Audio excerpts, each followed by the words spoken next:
Speaker, first of all, as I support this, let me begin by saying what my law professor, Lumumba PLO, taught me, that you do not respond to a mosquito bite with a sledgehammer.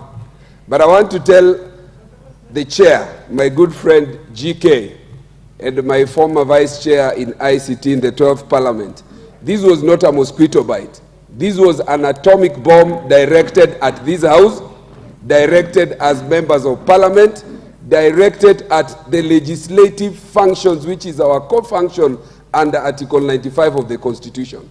So I want to agree with those who have said, as I support, that your report is a little bit gentlemanly like yourself. I know you for a while, and you're gentlemanly, but he attack you gentleman, my good friend Chair. He tore gloves. We must deal with these guys perpendicularly, as I support.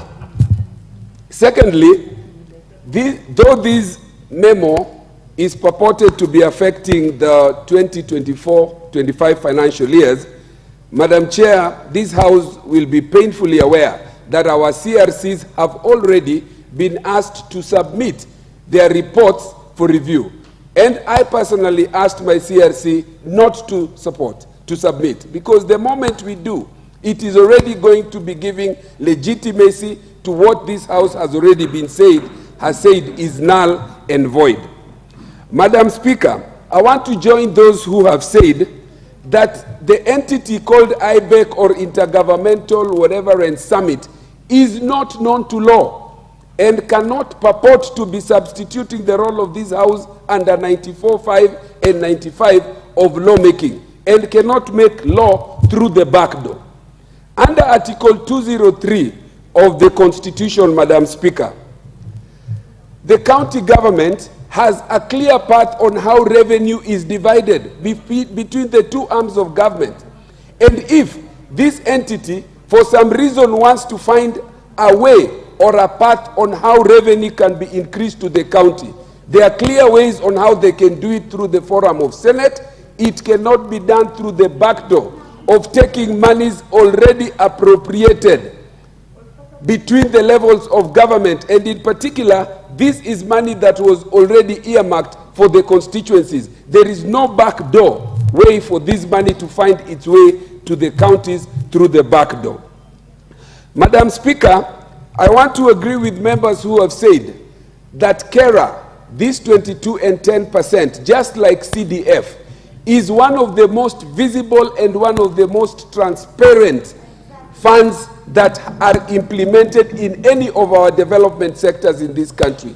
Not only should it be preserved, it should be increased if necessary. My last 2 points, Madam Speaker.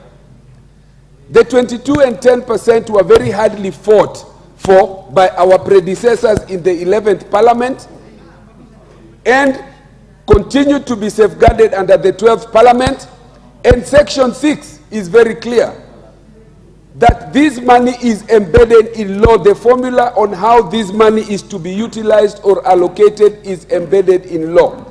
The only way that we can do a reverse on this is for this Parliament to have an amendment or a new bill or clause that reverses this.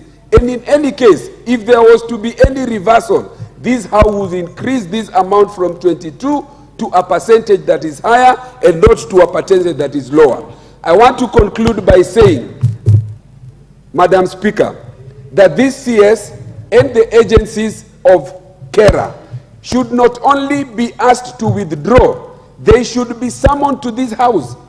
When I was asking for a Kamkunji, it was on the basis that, just like the issue about university education, the CEO was summoned here to a member's Kamkunji. When there was an issue about the Biticon and the data collection, the CS was summoned here.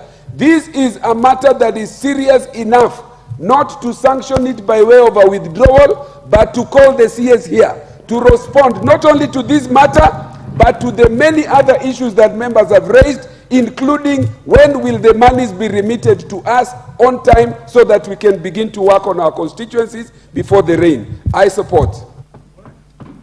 The Honorable Kuingia, member for Kinango.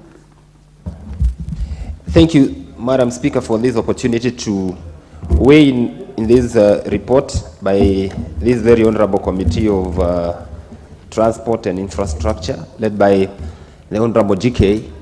Madam Speaker, I want to support the echoes that I've heard from this House through our colleagues. And Mr. Speaker, Madam Speaker, specifically,